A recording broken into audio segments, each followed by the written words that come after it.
Jain cadets कैसे आप सभी, मेरा सब एकदम स्वस्थ होंगे, व्यस्त होंगे और मस्त होंगे। मैं सीनियर अंडर ऑफिसर आज कुछ कमेंट्स के रिप्लाई दूंगा, कुछ क्वेश्चंस वीडियोस के कमेंट सेक्शन में आए थे तो उनका जवाब दूंगा। सबसे पहले तो रजत जात का कमेंट आता है, सर जय हिंद सर, मेरा एनसीसी में सिलेक्शन हो गया, thank you so much sir and भैया। ओके, तो काफ़ी एक खुशी की बात है। अपने 10 MP चैनल से लगभग 25 से 30 कैडेट्स के आसपास से कमेंट आ चुके हैं जिनका सिलेक्शन हो गया। उनको मैंने प्रोसेस वगैरह बताया था, डेट्स इट। बाकी मेहनत आपकी है, आपने अच्छे से इंटरव्यू वगैरह जो भी सारी चीज़ें होगी आपने मेहनत की होगी। मैंने जस्ट आपको एक गाइडेंस दिया था कि किस तरीके का रिटर्न एग्जाम होता है, एंट्रेंस टेस्ट होता है एनसीसी का। ओके, तो आप सभी को खूब सारी बधाइयाँ और वेलकम टू एनसीसी, क्योंकि यहाँ आपको काफ़ी कुछ सीखने को मिलने वाला है। ठीक है, अब बात करते हैं नेक्स्ट कमेंट जो किया नितिन जगरा ने। भाई एनसीसी फर्स्ट डे क्या होता है? देखिए, एनसीसी में जब आप एनरोल हो जाते हैं उसके बाद फर्स्ट डे पे क्या होता है, आपका यूनिफॉर्म तो रेडी होता नहीं है ना, तो जब आपको बता दिया जाता है कि आपका पक्का एनरोलमेंट हो गया, तब तक आपको लोअर टी शर्ट में ही एनसीसी के लिए बुलाया जाता है। जस्ट आपको ड्रिल वगैरह कुछ एनसीसी की बेसिक बातें, इसके अलावा कुछ रूल्स एंड रेगुलेशन, इसके अलावा आपको थोड़ा बहुत पढ़ाया जाता है और 36 रुपीज़ का हर कैडेट को रिफ्रेशमेंट मिलता है। ठीक है, तो इस तरह की चीज़ें होती है और काफ़ी एंजॉयबल होता है। फर्स्ट डे पहला एक्सपीरियंस आपको काफ़ी मजा आता है। और एक कैडेट के तौर पे एक्सपीरियंस करके बताऊँ तो कैडेट्स को डर लगता है। ठीक है, जो फर्स्ट ईयर कैडेट है उनको थोड़ा सा डर लगता है, क्योंकि पीआई स्टाफ को देखते हैं, सब थोड़ा स्ट्रिक्ट सीनियर रहते हैं एनसीसी के, तो काफ़ी सारी चीज़ें देख के थोड़ा डर लगता है कि बहुत खतरनाक चीज़। कुछ खतरनाक जैसा कुछ नहीं है, आपको डरने की कोई बात नहीं है। आपको जस्ट डिसिप्लिन को फॉलो करना है, यूनिटी में रहना है और अपना जो भी सीनियर है, जो भी आपके एनओ सर है और जो भी पीआई स्टाफ है, आपको जो भी लीड करने के लिए जो भी इंस्ट्रक्शंस देते हैं उनको फॉलो करना है। That's it. ओके, बाकी कोई दिक्कत वाली बात नहीं है। अच्छे से आपका फर्स्ट डे जाएगा और काफ़ी एंजॉय करोगे एनसीसी में। ओके, अब बात करते हैं नेक्स्ट कमेंट की। Bro from where to get NCC beret and shoulder badges. ठीक है, आर्मी स्टोर और जो भी आर्मी के यूनिफॉर्म से लेके बैरेट, हैकल, ये सब मिलता है, उस शॉप से आपको सारी चीज़ें मिल जाएगी। बैरेट से लेके बूट तक सारी चीज़ें मिल जाएगी। ठीक है, वहाँ जाके आप उसे परचेस कर सकते हैं। शोल्डर बेच हो गया, चाहे हमारा रैंक्स, नेम प्लेट वगैरह है ना। नेम प्लेट के लिए तो आपको कहीं पे नेम प्लेट बनवानी होगी, जहाँ पे सभी एरियाज में नेम प्लेट बनती है। ठीक है, उसके लिए आपको आपके सिटीज़ में देखना होगा दुकान को। ठीक है, बाकी आर्मी स्टोर पर आपको ये सारी यूनिफॉर्म से रिलेटेड सारी चीज़ें मिल जाएगी। विनीत काले ने पूछा है, भाई मुझे कम नंबर का चश्मा है क्या, मुझे कैंप में फायरिंग करने देंगे, प्लीज़ टेल मी। हाँ जी, बिल्कुल करने देंगे, कोई दिक्कत वाली बात नहीं। सीएटीसी कैंप मैंने भी किया कनाशा में, वहाँ पे कई सारे कैडेट्स को चश्मा लगा हुआ था, इसके बावजूद उनको फायरिंग के लिए मौका दिया गया। चांस सभी को मिलता है, कोई दिक्कत वाली बात नहीं होती है। ठीक है, बिल्कुल आपको फायरिंग करने का मौका मिलेगा। इसके बाद वी ब्लॉग्स ने कमेंट किया है, ब्रो ईबीएसबी में कॉम्बैट यूनिफॉर्म चाहिए क्या? देखिए, ईबीएसबी जो कैंप है वो है एक भारत श्रेष्ठ भारत, जो टोटली डिपेंड होता है हमारे कल्चरल पे। ठीक है, कल्चरल एक्टिविटीज होती है वहाँ पे। इवन ये जो यूनिफॉर्म है ना, इसमें भी मतलब वर्कआउट, ड्रिल, इस तरह की ज़्यादा चीज़ें नहीं करवाई जाती। वहाँ मेन फोकस होता है आप एक दूसरे के कल्चर को पहचाने, दूसरे डायरेक्टरेट के जो कैडेट आए।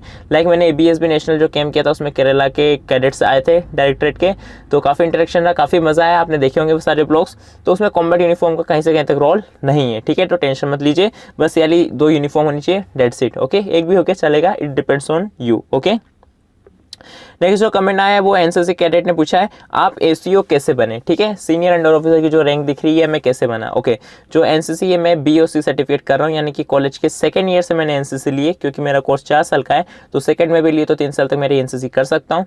तो सेकंड ईयर में जो हमारा पहला पोर्शन था वो पूरा कोविड में गया। उसके बाद जो नेक्स्ट पोर्शन था सेकंड ईयर, उसमें हमें सीएटीसी का कैंप करना होता है, क्योंकि बी का हमारा पेपर होता है। तो सितंबर में जस्ट सीएटीसी का जो कैंप था डायरेक्ट वही किया, डायरेक्ट जाके, इसके अलावा कोई ड्रिल वगैरह कुछ नहीं सीखी, जो भी सीखा वही सीखा। उसमें एक्चुअली जो सेकंड कैंप जाते हैं तो उसमें आपको थोड़ी बहुत सीनियर बना के दिया जाता है। तो मेरे कॉलेज की तरफ से मैं सीनियर था, क्योंकि मैं दूसरी अदर एक्टिविटीज़ में एक्टिव रहता था। तो कॉलेज के तौर पर सर ने देखा कि हाँ, इसको सीनियर बना के भेजते बिना कोई रैंक के। सेकेंड ईयर में हमें ये ऑथोराइज नहीं होती, हमें इस तरह की कोई रैंक नहीं दी गई थी, जैसे सीनियर के नाम पर। ठीक है, तो वहाँ पे काफ़ी सारी चीज़ें मैनेज की। तो वहाँ पे अटेंडेंस वगैरह, सबका एनरोलमेंट वगैरह जो भी था वो सब मैं ही करता था। डेली जाके अटेंडेंस मुझे लेने थे। तो काफ़ी बेहतरीन एक्सपीरियंस था बी सर्टिफिकेट के लिए जो सीएटीसी कैंप किया था उसमें। ठीक है, तो देन उसके बाद क्या हुआ, थर्ड ईयर था। जो थर्ड ईयर में मुझे कैंप करना था सीएटीसी सी सर्टिफिकेट के लिए, तो उसमें सीनियर बना के भेजना था। तो उसमें मुझे वहाँ पे तब रैंक दी गई थी सीनियर अंडर ऑफिसर की। ठीक है, वहाँ से फिर मैं सीनियर बन के गया था। वहाँ पे मुझे रैंक मैंने फर्स्ट टाइम सीएटीसी कैंप में लगाई थी, जो भी अराउंड सितंबर अक्टूबर में ही हुआ था 2022 में अभी। ओके, उसके बाद फिर कुछ महीने बाद यानी कि नवंबर के एंड में ईबीएसबी एक बार श्रेष्ठ भारत कैंप किया। ठीक है, इस तरीके से सारी चीज़ें चल रही है, तो काफ़ी रहा। तो मुझे इस तरीके से रैंक मिली थी। ठीक है, और जनरली कोविड के टाइम अब बिल्कुल नहीं है, तो आपको बिल्कुल बाकायदा सारे रूल्स एंड रेगुलेशंस के साथ आपकी सारी परेड वगैरह लगेगी। इवन DST टेस्ट होता है, काफ़ी सारी चीज़ें होती है, रैंक सेरेमनी होती है, उसके बाद रैंक वगैरह मिलती है। ड्यू टू कोविड मुझे ये रैंक मिली थी, क्योंकि उस टाइम इतना कोविड ज़्यादा था कि इतना सा कुछ हो नहीं पा रहा था, परेड्स भी नहीं लग रही थी, तो इस वजह से जो एक्टिव रहता था उसको देख के सीनियर बना दिया गया था। ठीक है, तो काफ़ी अच्छी बात है। इसके अलावा बात करते हैं नेक्स्ट कमेंट की। 15 बॉयज़ ने किया है, हेलो ब्रो, क्या मैं 11 में NCC शुरू कर सकता हूँ?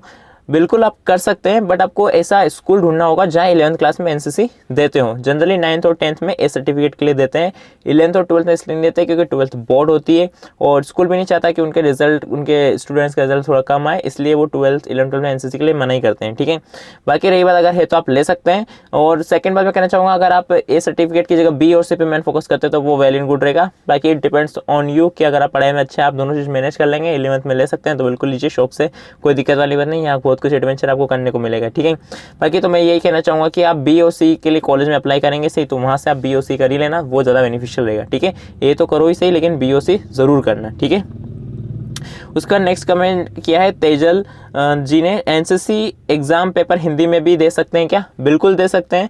इवन मेजोरिटी जो हमारा इंडियन एडमिनिस्ट्रेशन सिस्टम है वो हिंदी में ही चलता है, दिक्कत वाली बात नहीं है। आप इंग्लिश में भी दे सकते हैं, हिंदी में दे सकते हैं।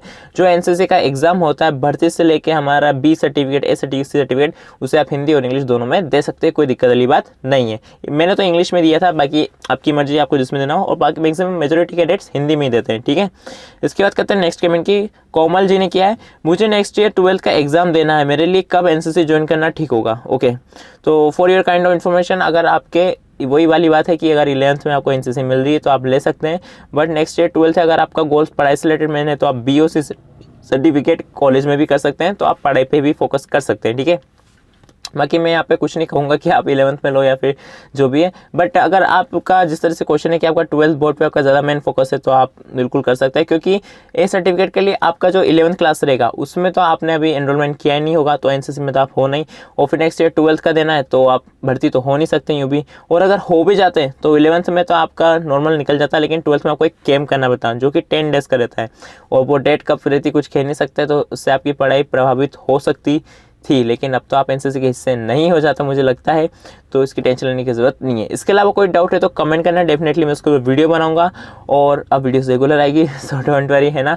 और एग्जाम्स भी आने वाला है, फेब के सेकेंड वीक में हमारा NCC का ABC सर्टिफिकेट का एग्ज़ाम है, तो उसकी भी काफ़ी सारी PDFs वगैरह मैं अवेलेबल कराता हूँ टेलीग्राम ग्रुप बना के, आपको काफ़ी कुछ कंटेंट मिलेगा। तो मिलते हैं उससे नेक्स्ट वीडियो, तब तक के लिए